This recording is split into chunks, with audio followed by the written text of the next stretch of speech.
The silver balloons bobbed against a perfect autumn sky as I walked toward my best friend's housewarming party. 20 years of friendship with Isabella had taught me her tells. The slight curve of her lips when hiding something. The practiced tilt of her head when she wanted attention. But today something felt different. Wrong. My husband Marcus sensed it too. His architect's eyes tracked details others missed. When his hand gripped mine and he whispered, "We need to leave. Now." I should have listened. Instead, I brushed him off, making excuses like I always did for Isabella. It wasn't until we were halfway home that he said the words that would shatter the foundation of my oldest friendship. 4 simple words that I refused to believe. She's lying about everything. What I didn't know then was how deep the deception went, or what it would cost me to finally see the truth about the person I thought I knew better than anyone else. I pulled into the circular driveway of Isabella's new home, gravel crunching under our tires. The house was a masterpiece of modern architecture, all clean lines and floor-to-ceiling windows, draped in elegant silver and white decorations. Clusters of balloons danced in the gentle breeze, and luxury cars lined both sides of the exclusive street. "Looks like half of Seattle's elite showed up," Marcus said beside me, adjusting his tie. He'd been unusually quiet during our drive, his hands gripping the steering wheel just a little too tight. "You know Isabella," I replied, admiring the spectacular view of Lake Washington beyond the house. "She's never done anything halfway." Marcus nodded, but something in his expression seemed off. Usually the social butterfly between us, the one who made friends with strangers in checkout lines and remembered the names of our neighbors' pets. Today, he looked watchful. "You feeling okay?" I asked, placing my hand on his forearm.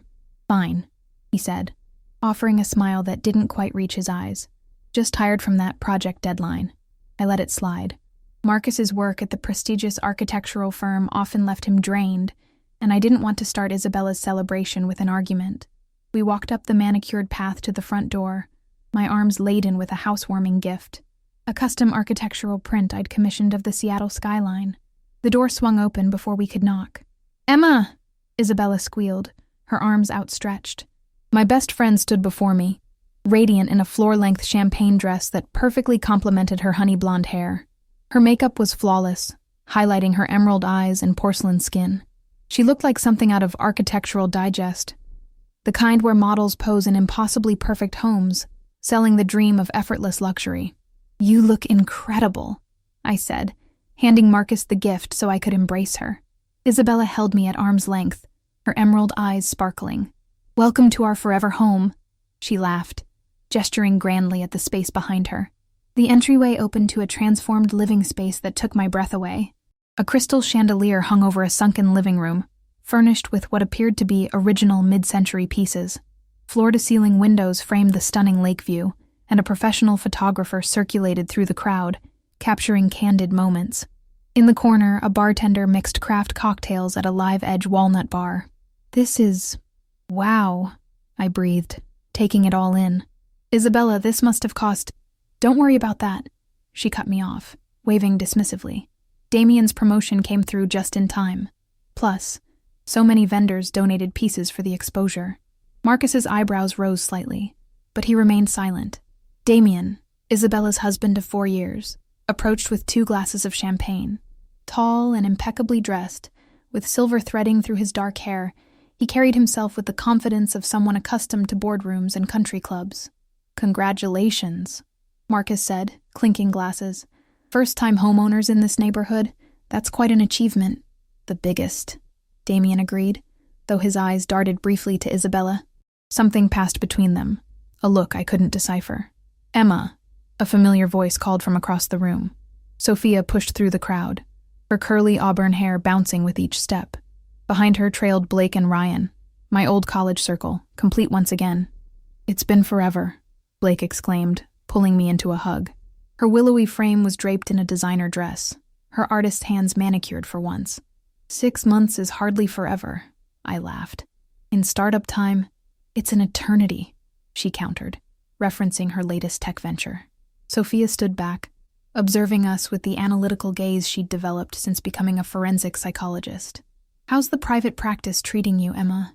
"Busy as always," I replied. "Everyone needs someone to help them navigate life's complexities." Ryan lingered at the edge of our circle, his hands in his pockets. Isabella's younger brother had grown into his features since college, no longer the shy boy who'd harbored an obvious crush on me.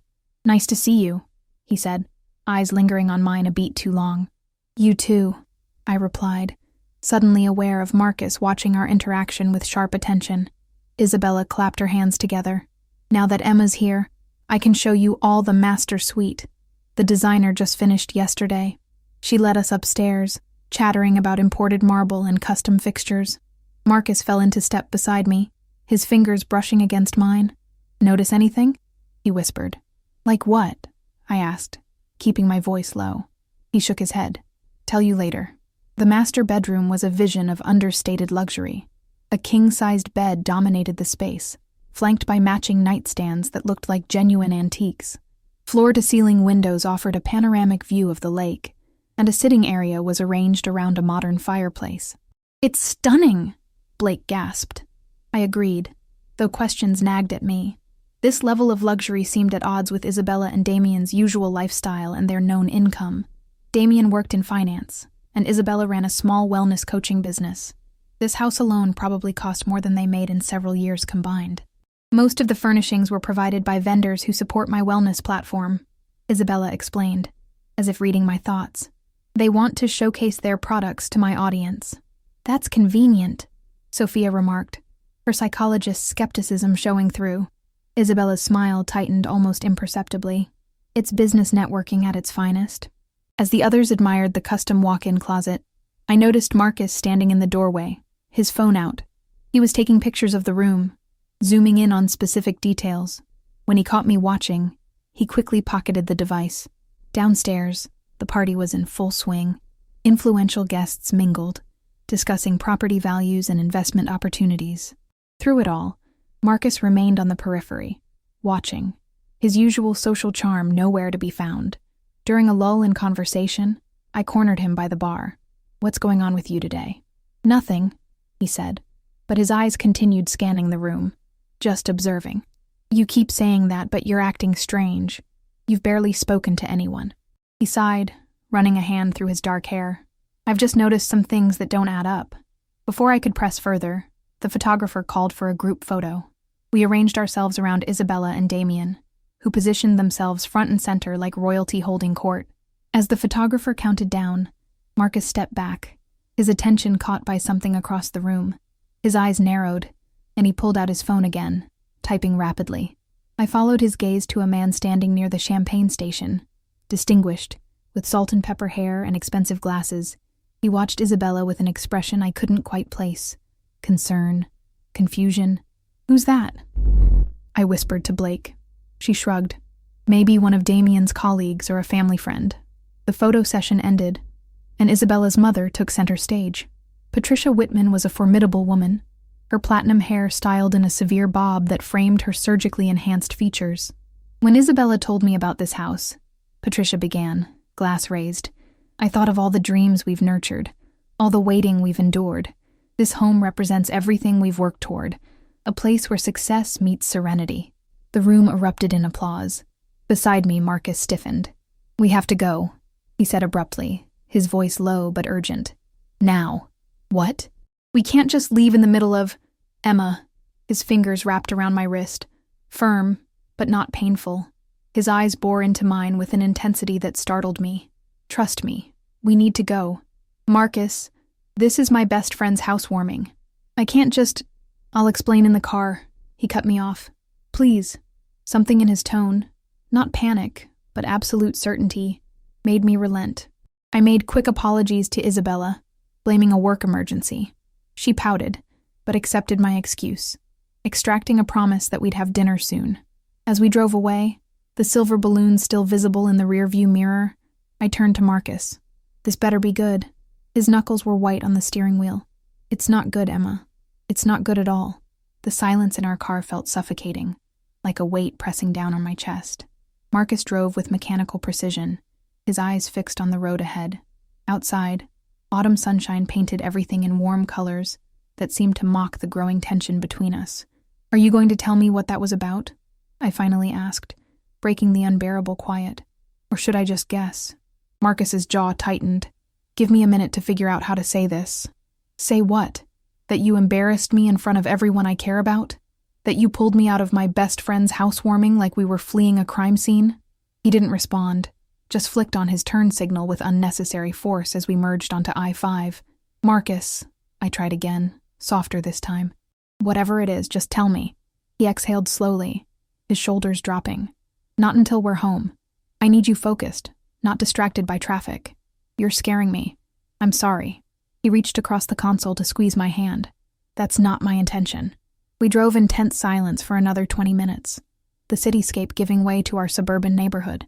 When we finally pulled into our driveway, Marcus cut the engine but made no move to get out. The house isn't theirs, he said finally. I stared at him, waiting for the punchline. When none came, I laughed. A short, incredulous sound. What are you talking about? We were just at their housewarming party. We were at someone else's house, he agreed, his voice clinically detached. Someone who's currently out of the country. That's insane. I twisted in my seat to face him fully. I've known Isabella since we were roommates in college. I think I'd know if she was squatting in someone else's house. Would you? His eyes flicked to mine briefly. When was the last time you actually visited their old apartment? The one they were supposedly saving to move out of? The question landed like a slap. I opened my mouth to answer, then closed it again. I tried to picture Isabella's previous living situation, but realized I'd never actually been there. Every time we met, it was at restaurants, coffee shops, or my place. She said it was too small for entertaining. I said defensively. Lots of people prefer to meet elsewhere. That's convenient. Marcus pulled out his phone and showed me a photo he'd taken inside the house. Notice anything about this room? I studied the image of the master bedroom, confused. It's beautiful? Look closer, at the nightstand. I squinted at the screen. There, barely visible in the corner of the photo, was a framed picture, but not of Isabella and Damien. It showed an older couple I didn't recognize. Maybe they're family photos, I suggested weakly. Marcus swiped to another photo, this one of the kitchen. On the refrigerator, held by magnets, were children's drawings and a school calendar with someone else's name written on it. Emma. Marcus's voice was gentle now.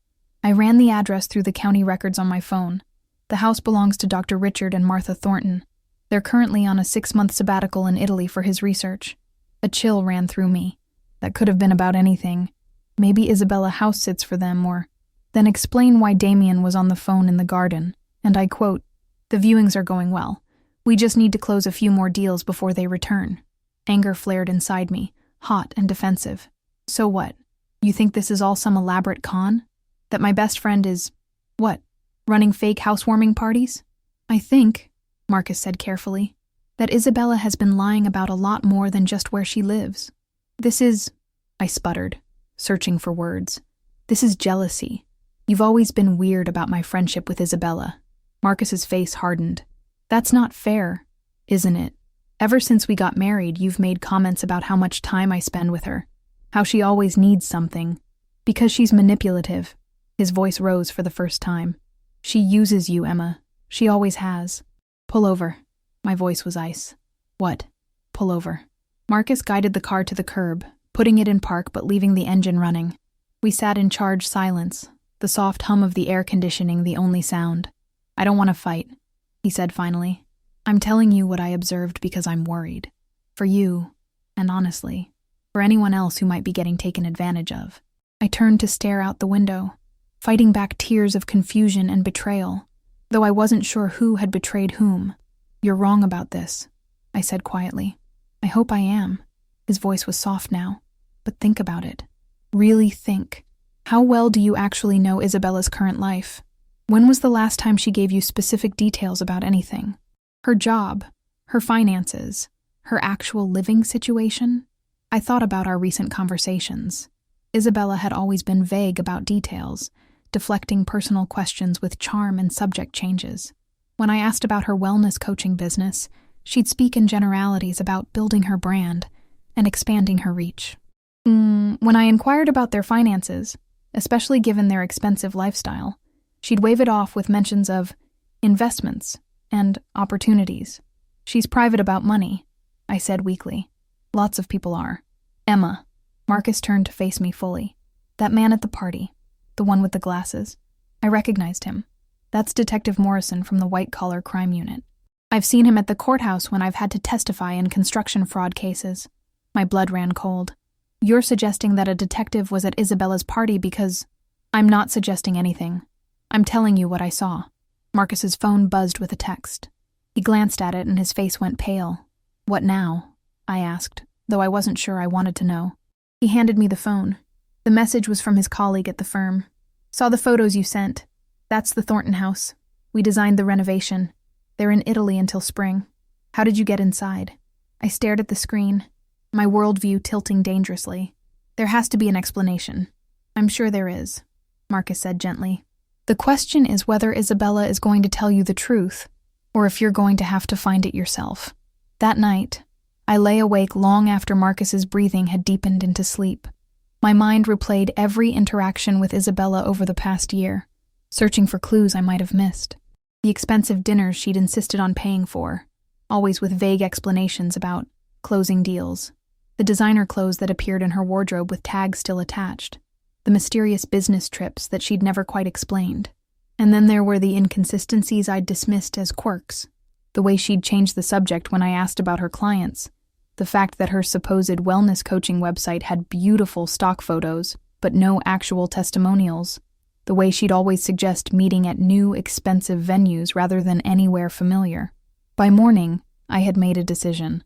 I needed to see for myself. The call came as I was drinking my coffee, trying to gather the courage to confront my oldest friend. Emma? Isabella's voice was bright, but there was something underneath it. Tension, maybe. I wanted to thank you again for coming yesterday. It meant the world to me. Of course, I managed. It was a beautiful party. Listen, I was wondering if you wanted to grab lunch today. There's something I've been wanting to tell you. Something important. My heart hammered against my ribs. What kind of something? Not over the phone, she said quickly. Can you meet me at that new place downtown? Meridian? Around 1? I agreed, though every instinct screamed that I was walking into something I wasn't prepared for. Meridian was the kind of restaurant where reservations were required weeks in advance, and a single entree cost more than most people spent on groceries. Isabella was already seated when I arrived, looking perfectly composed in a silk blouse and pearls. You look tired, she observed as I sat down. Couldn't sleep, I admitted. She nodded sympathetically. Marcus seemed tense yesterday. Everything okay at home? I studied her face, searching for any sign of deception. She looked genuinely concerned. The same Isabella who'd held my hair back when I was sick in college, who'd helped me pick out my wedding dress, who'd been my maid of honor. Isabella, I said carefully, I need to ask you something, and I need you to be completely honest with me. Her perfectly manicured fingers tightened almost imperceptibly around her water glass. Of course, we've never lied to each other. That house yesterday, is it really yours? For just a moment, her mask slipped. I saw something flicker across her face. Surprise, fear, calculation, before the bright smile returned. What a strange question, she laughed. Why would you ask that? Because Marcus looked up the property records. It belongs to people named Thornton who are currently in Italy. The color drained from Isabella's face. She was quiet for so long that I began to think she wouldn't answer at all. Finally, she leaned forward, her voice dropping to barely above a whisper. Emma, there are things about my life that you don't understand. Things I've been trying to protect you from. What things? She glanced around the restaurant, then back at me. Damien's in trouble. Financial trouble. We lost our apartment months ago and we've been managing ever since. Managing how? House sitting mostly. For wealthy clients who travel. It's actually quite lucrative, and it allows us to maintain appearances while we get back on our feet. I wanted to believe her. The explanation was plausible, even practical, but something in her delivery felt rehearsed. Why didn't you just tell me? I would have understood. Because I was embarrassed, she said, and for the first time, her emotion seemed genuine. Because you have your life so perfectly together, and I didn't want you to see how badly I'd failed. My heart ached for her. This was the Isabella I remembered, vulnerable beneath the polished exterior, afraid of being judged. You haven't failed, I said softly. But Isabella yesterday wasn't just house-sitting. You threw a party in someone else's home and told everyone it was yours. Her jaw tightened. We had permission, and sometimes you have to fake it until you make it. You wouldn't understand. You've never had to. There it was. The subtle accusation. The way she made her deception somehow about my privilege. What about the detective? I asked. What detective? The man with the glasses. Marcus recognized him from the courthouse. Isabella's laugh was brittle. Emma, you're being paranoid. There was no detective at my party. But I had seen him. And more importantly, I had seen the way Isabella avoided that part of the room all evening. I think I should go, I said, standing up. Emma, wait. Isabella grabbed my wrist. Don't let Marcus poison you against me. He's never liked our friendship. This is exactly what he wanted, to drive a wedge between us. I looked down at her perfectly manicured fingers gripping my arm, and suddenly I saw them differently, not as the hands of my best friend, but as the hands of someone desperately trying to hold on to control of a narrative that was crumbling around her. I need some time to think, I said, gently pulling free. Think about what? About throwing away 20 years of friendship because your husband has trust issues. I didn't answer. I simply walked away, leaving Isabella sitting alone in the expensive restaurant, probably calculating how she was going to pay for lunch. That evening, Marcus found me in our garden, staring at nothing. How did it go? He asked, settling beside me on the bench. I don't know what to believe anymore, I admitted. She says they're house-sitting, that Damien's in financial trouble. And you think that's the whole truth? I was quiet for a long time, watching the last light fade from the sky. No, I said finally. I think it's just the truth she's comfortable telling. Marcus nodded. What do you want to do? I thought about the detective at the party, about the careful way Isabella had deflected my questions, about the 20 years of friendship that suddenly felt like 20 years of performance. I want to find out what she's really hiding, I said, and I think I know where to start. The next morning brought an unexpected visitor. I was barely dressed when the doorbell rang, and I opened it to find Ryan, Isabella's brother, standing on my porch with coffee cups and a troubled expression. We need to talk, he said without preamble. I let him in, noting how he glanced nervously over his shoulder before crossing the threshold. Ryan had always been the responsible one in the Whitman family, the steady contrast to Isabella's dramatic flair. Isabella called me last night, he said, settling at my kitchen table. She's worried about your conversation yesterday. Worried how? Ryan ran a hand through his hair, a gesture that reminded me painfully of Isabella. She thinks Marcus is trying to turn you against her. And what do you think? He was quiet for a long moment, staring into his coffee. I think my sister is in deeper trouble than either of you realizes. My pulse quickened. What kind of trouble? The kind that started small and snowballed. Ryan met my eyes. Emma, Isabella hasn't just been house-sitting. She's been running what amounts to a rental scam. I felt the bottom drop out of my stomach. What do you mean? She finds wealthy homeowners who travel extensively, often through social media or networking events. Then she poses as a high-end house-sitting service, complete with fake references and a professional website. The homeowners think they're hiring legitimate caretakers for a few $100s a month. But they're not just house-sitting, I said, understanding beginning to dawn. No, she's been subletting the properties to other people. Wealthy clients who want the experience of living in luxury homes for short periods. She charges them thousands per week while paying the homeowners a fraction of that. The elegant party, the expensive furnishings, the casual way Isabella had dismissed questions about cost. It all made horrible sense. How long has this been going on? About a year, Ryan said grimly. Maybe longer. I only found out because she asked me to help with the business side. Incorporation papers, tax documents. When I started asking questions about the legality of it all, she cut me out. Why are you telling me this? Ryan's expression was pained. Because yesterday changed things. That detective you mentioned? I think someone's finally caught on. And Emma, if Isabella goes down for this, she's going to take anyone close to her with her. The implication hit me like a physical blow. You think she's been using me? I think my sister has been using everyone, he said sadly. The question is, how much you've been involved without knowing it. Before I could process this fully, my phone rang. Isabella's name flashed on the screen. Don't answer, Ryan said quickly. Not yet. There's more you need to know. I let it go to voicemail, my hands shaking slightly. The wellness coaching business is fake, Ryan continued. The website, the social media presence, the supposed client base, it's all designed to make her look legitimate to the homeowners and the people she's renting to. But she talks about her clients all the time. The personal growth sessions, the retreats. Stock photos and invented stories, Ryan said gently. I'm sorry, Emma. I know how much your friendship means to you. My phone buzzed with a text from Isabella. Emergency. Need to see you ASAP. Can't explain over phone. Ryan glanced at the message and his face went pale. She knows I'm here. How could she possibly? Because she's been tracking your location through that wellness app she convinced you to download last year. The one where you share fitness goals and daily activities. I stared at my phone in horror, remembering how enthusiastic Isabella had been about the app. How she'd insisted it would help us stay connected and motivated. She's been monitoring me? Among other things. Ryan stood up abruptly. Emma, I have to go. But whatever she says to you today, whatever emergency she claims to have, remember that everything, and I mean everything, about Isabella's current life is a performance. After he left, I sat in my kitchen feeling like my entire world had shifted off its axis. Every memory of the past year was now suspect. Had Isabella really needed my emotional support during her supposed business struggles? Or had she been manipulating my sympathy to keep me from asking too many questions?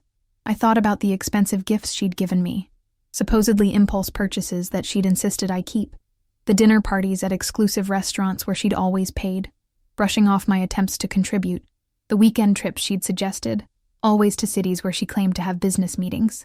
Had I been an unwitting accomplice to her schemes, providing the respectable friend who legitimized her false identity? My phone rang again. This time it was Marcus. Don't go anywhere, he said without preamble. I'm coming home. Marcus, what? Just got a call from Detective Morrison. They raided the Thornton house this morning.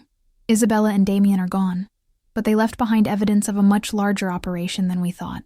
I sank into a chair. How much larger? Multiple properties across 3 states. Fake businesses, identity theft, tax evasion. Emma, they're calling it one of the most sophisticated rental fraud schemes they've ever seen. The room seemed to spin around me. Where is Isabella now? No one knows, but there's a warrant out for her arrest, and Emma... Marcus paused. They want to talk to you. To me? Why? Because your name and contact information were found in several of the fake business documents. You're listed as a character reference for the house-sitting service. I felt sick. I never agreed to that. I know, but on paper, it looks like you were vouching for her legitimacy. They need to determine how much you knew. After Marcus came home and we spent hours going through everything I could remember about Isabella's recent activities, I made a decision that felt like betrayal and salvation in equal measure. I called Detective Morrison myself. Mrs. Bennett, I was hoping to hear from you. We have some questions about your relationship with Isabella Whitman. I'll tell you everything I know, I said. But I want immunity. Complete immunity for anything I might have unknowingly been involved in. That can be arranged, Morrison said. How soon can you come in? 3 hours later, I sat in a sterile police station conference room, recounting 20 years of friendship to a man who took notes with mechanical precision. I told him about the recent changes in Isabella's lifestyle, the vague explanations for her sudden wealth, the way she deflected questions about her business. Did you ever suspect she was lying? Morrison asked. I suspected she was hiding something, I admitted, but I thought it was embarrassment about financial problems. I never imagined. I gestured helplessly. How about her husband? Damien Whitman? What about him? Morrison slid a photograph across the table. It showed Damien, but not as I'd known him. This was a mugshot from 2 years ago. His real name is Daniel Walsh. He's got prior convictions for wire fraud and identity theft. They've been running variations of this scam across multiple states. I stared at the photo, trying to reconcile this information with the charming man I'd shared champagne with just days ago. Did Isabella know about his past? We believe she recruited him specifically because of his expertise, Morrison said. This wasn't a crime of opportunity, Mrs. Bennett. It was a carefully planned operation. As I walked out of the police station hours later, my phone buzzed with a message from an unknown number. They're making me out to be someone I'm not. You know the real me. Please don't abandon me when I need you most. I stared at the message for a long time, then deleted it without responding. That night, Marcus found me in our bedroom, sitting on the floor with photo albums spread around me. What are you doing? Looking for signs, I said quietly. Trying to figure out when the Isabella I knew became someone else entirely. He sat down beside me, picking up a photo from our college graduation. In it, Isabella and I were laughing, arms around each other, looking genuinely happy. Maybe she didn't become someone else, Marcus said thoughtfully. Maybe this is who she always was, and you just loved her too much to see it. I studied the photo more closely. Even then I realized Isabella had been positioned to be the center of attention, her smile just a little too perfect, her pose just a little too calculated. How long do you think she's been lying? I asked. I don't know, Marcus admitted. But Emma, that doesn't make the good times you shared any less real. It just means you were loving the best parts of someone who was capable of much worse. 3 days later, Isabella and Damien were arrested at a luxury resort in Cabo, attempting to board a private jet with false passports. The news hit the local papers with sensational headlines about the high society house scam. I testified at her trial 6 months later, walking the line between honesty and mercy. I described the Isabella I had known, the vulnerable moments, the genuine kindness I had witnessed, the friend who had celebrated my successes and comforted me through losses. But I also told the truth about the deception, the calculated way she had used our friendship to legitimize her fraudulent business, the careful manipulation of my trust and affection. Isabella was sentenced to 4 years in federal prison. Damien received 6 years. The victims of their scheme, homeowners and renters alike, lost hundreds of thousands of dollars. 2 years into her sentence, a letter arrived at my house, forwarded from the prison. Emma, they tell me that writing this is part of my rehabilitation, taking responsibility, expressing genuine remorse instead of strategic apology. I'm not sure I know the difference yet. I'm not sure I know who I am when no one is watching. But I do know this. You saved me from myself. Not the way a friend would, looking away and making excuses. The way a sister would, with hard truth and harder love. I don't expect forgiveness. I don't even expect a response. But I needed you to know that in the wreckage of everything I destroyed, there is one thing I finally understand, the difference between being loved and being known. The Isabella you thought you knew was real. She was just buried under layers of fear and performance and desperate need for approval. Maybe someday I'll find her again. With gratitude for your honesty. Isabella. I folded the letter carefully and placed it in a memory box in our closet, alongside photos from our college years, friendship bracelets, and a program from her trial where I had spoken on her behalf. Then I drove to the marina where Marcus was waiting with our sailboat, ready for a weekend trip around Puget Sound. As we pulled away from the dock, I watched the Seattle skyline fade into the distance and thought about the invisible choices we make about what to see in those we love. Isabella had taught me that some lies are told from desperation, others from greed, and still others from a deep, aching need to be someone other than who we are. But the most dangerous lies, I learned, are the ones we tell ourselves about the people we can't bear to lose. The truth had cost me my oldest friendship, but it had also freed me from the exhausting work of loving someone who existed more in my hopes than in reality. As the boat cut through the calm waters of the Sound, I felt something I hadn't experienced in months. Peace. Not the fragile peace of willful ignorance, but the solid, lasting peace that comes from finally seeing clearly. Sometimes the kindest thing you can do for someone you love is to stop protecting them from the consequences of their choices. Sometimes the bravest thing you can do is admit that the person you thought you knew never really existed at all. Have you ever ignored warning signs in a relationship, choosing comfortable lies over painful truths? The notification appeared on my phone as I was reviewing client files in my expanded private practice. A LinkedIn message from someone I didn't recognize, with a profile photo that looked vaguely familiar. Emma, this is Isabella. I know you probably don't want to hear from me, but I wanted you to know that I was released early for good behavior. I'm living in Portland now, working at a nonprofit that helps women transition back into society after incarceration. Real work this time. No scams, no lies, just helping people who've made mistakes find their way back. I don't expect anything from you. I know I destroyed any right to your friendship, but I wanted you to know that the person you tried so hard to save, she's finally here. It took losing everything, including you, to find her. I hope you're well. I hope you found peace. Isabella.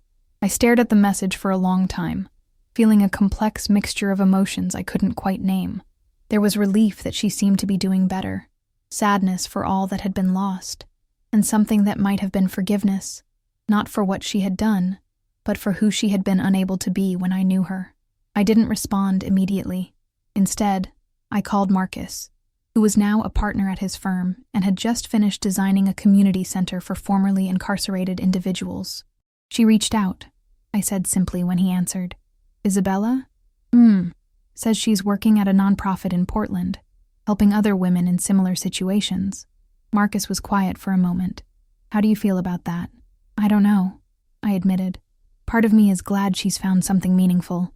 Part of me wonders if this is just another performance. Maybe it doesn't matter, Marcus said thoughtfully. Maybe what matters is that you don't need to know anymore. He was right. The Emma who had obsessed over every detail of Isabella's life, who had made her oldest friend's approval central to her own identity, no longer existed. In her place was someone who had learned to love people as they were, not as she needed them to be. That evening, I finally responded to Isabella's message. Isabella, I'm glad you're doing well and finding purpose in helping others. That sounds like meaningful work. I want you to know that I don't regret our friendship, even knowing how it ended. You taught me important lessons about trust, boundaries, and the difference between loving someone and enabling them. I wish you continued success in your recovery and your work. Emma, it wasn't the response our 20-year-old selves would have expected. No promises to reconnect, no invitation to rebuild what we'd lost. But it was honest, and it was kind, and it felt like the right way to close a chapter that had shaped so much of who I'd become. A week later, I received one final message. Thank you for seeing me clearly, even when I couldn't see myself. That was the greatest gift our friendship ever gave me. I read it once, smiled sadly, and then archived the conversation. Some stories don't get happy endings in the traditional sense, but they can get honest ones, and sometimes that's enough. This story explores the complex dynamics of long-term friendships and the ways we can lose ourselves in relationships built on mutual denial. It asks difficult questions. How well do we really know the people closest to us? When does loyalty become complicity? And what do we owe someone we love when they're destroying themselves, and potentially us, with their choices? The character of Isabella represents a type of person many of us have encountered. Charming, charismatic, but fundamentally unable to exist without external validation and constant performance. Her descent into criminal behavior wasn't a sudden corruption, but rather the logical endpoint of a lifetime of choosing image over authenticity. Emma's journey is one of learning to love people without trying to save them, and recognizing that sometimes the kindest thing we can do is allow others to face the consequences of their actions. Her marriage to Marcus serves as a counterpoint, a relationship built on honest communication and mutual respect, rather than need and performance. The story suggests that some relationships, no matter how long-standing or deeply felt, may be based on illusions that ultimately serve neither party. True friendship requires seeing and accepting people as they are, not as we wish them to be. And sometimes the most loving thing we can do is step away, creating space for growth that couldn't happen within the familiar dynamics of enabling and denial. In the end, both Emma and Isabella find peace, but only after the painful work of examining their own roles in a dynamic that had become toxic for them both. It's a reminder that sometimes we must lose what we thought we wanted in order to find what we actually need. The question posed at the end isn't rhetorical. We all have relationships where we've chosen comfortable lies over difficult truths. This story asks us to examine those choices and consider whether our loyalty is actually helping or hurting the people we claim to love. True friendship, like true love, requires courage. The courage to see clearly, speak honestly, and sometimes walk away. If this story resonated with you and made you think about the relationships in your own life, please give it a thumbs up. Your likes help stories like this reach others who might need to hear them. Don't forget to share this with someone who might benefit from this perspective on friendship and boundaries. Sometimes we all need a reminder that it's okay to choose truth over comfort. And if you want to read more psychological stories that explore the hidden dynamics of human relationships, make sure to subscribe for new content that dives deep into the complexities of love, friendship, betrayal, and personal growth. What's your take? Have you ever found yourself in a friendship where you ignored red flags for the sake of loyalty? Share your thoughts in the comments below. Sometimes the most healing thing we can do is realize we're not alone in these difficult experiences.